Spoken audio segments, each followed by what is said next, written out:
देखिए, कांग्रेस पार्टी तो सदा हर इलेक्शन में सतर्क रहती है और हमारे वर्कर काम करते हैं। पिछले विधानसभा की आपको बात कहें तो पिछली वर्कर जितना काम वर्करों ने किया और हमारी सरकार बना के दी, इतने विधायक जीत कर आए, इस बात का हमको गर्व है। अभी भी जो ये चाहे उपचुनाव है, चाहे 3 लोकसभा के चुनाव होने हैं, उसमें भी हमारा कार्डर स्ट्रॉन्ग है, हमारे वर्कर तैनात है और हम फील्ड में जाकर अवश्य उनसे पुकार करेंगे कि आपने इस बार कांग्रेस के प्रत्याशियों को जिताना है। और लोग भी उसमें हामी भर रहे हैं। लोग भी कह रहे हैं कि ठीक है, कांग्रेस की सरकार जब जब भी हिमाचल प्रदेश में रही तो बहुत विकास हुआ, बहुत काम हुए। और उसी तरह से इन चुनावों के लिए भी हम लोग तैयार हैं और शीघ्र ही हमारी मीटिंग होने जा रही है और हम इसमें तय कर लेंगे कि कौन कैंडिडेट होगा, कहाँ से कौन कैंडिडेट होगा और उसके बाद मैदान में उतरेंगे। ठीक है, हम उनका स्वागत करते हैं कि वो भी हिमाचल की बेटी है, हिमाचल के लिए काम करना चाहती है, इसलिए उस फील्ड में आई हैं और अपना उन्होंने सक्रिय तौर से काम करना भी शुरू कर दिया है।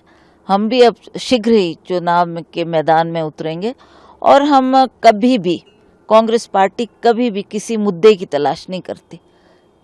हमें फोकस करना है हमारे विकास पर कि हमने क्या काम किया है, हमारी क्या कंट्रीब्यूशन रही है, हमारे जो ये पिछले 5 साल बीते उसमें हमने अपने लोगों के लिए क्या क्या किया, किन इश्यूज़ को हमने केंद्र सरकार से उठाया, कैसे मदद ली और कैसे हमने उन विकास के कामों को आगे बढ़ाया। तो ऐसा लगता है मुझे कि इस बार भी हम इन विकास के कामों को ही लेकर जनता के बीच में जाएंगे। और लोग कई बार पूछते भी हैं कि आपने कितनी सांसद निधि बांटी। मैं बड़े गर्व के साथ कह सकती हूँ कि मैंने 17 के 17 हलकों में बराबर बराबर धनराशि बांटी है। जो जिसका मांग रही उसको मैंने पूरा करने का प्रयास किया है और इसी तरह से इस इलेक्शन में भी हम इन्हीं मुद्दों को लेकर लोगों के बीच में जाएंगे। आप जानते हैं कई मुद्दे, चाहे हमारे पिछले बार हिमाचल प्रदेश में बाढ़ आई, बहुत नुकसान हुआ, कई नेशनल हाईवे बह गए, उन मुद्दों को लेकर भी हम केंद्र सरकार के पास गए। हमने गडकरी जी से बात की और गडकरी जी ने उस पर तुरंत एक्शन लिया और हमारी सड़कों को रिस्टोर करने के लिए जो उन्होंने कदम उठाए उसके लिए हम उनका आभार भी व्यक्त करते हैं। बिल्कुल, क्योंकि जो हमारे को एज एमपी फंड मिलता है वो हमने लोगों के बीच में जाकर लोगों की डिमांड के मुताबिक उसको बांटना है। जहाँ जहाँ भी मैं गई, जहाँ जहाँ लोगों ने इश्यूज रेज किए, कहा कि आपके फंड की ज़रूरत है, वहाँ मैंने कंट्रीब्यूट किया है।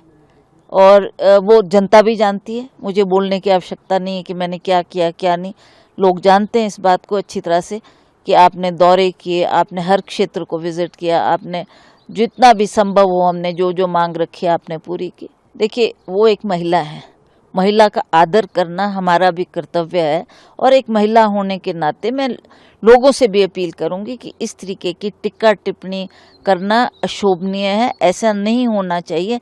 हम लोगों को मुद्दों पर लड़ाई लड़नी है। वो क्या करना चाहती है हिमाचल प्रदेश के लिए, खास करके मंडी क्षेत्र के लिए, वो उन मुद्दों को लोगों के सामने रखें और क्या हमने किया है और क्या हम आगे को करने जा रहे हैं वो हम उन मुद्दों को सामने रखेंगे।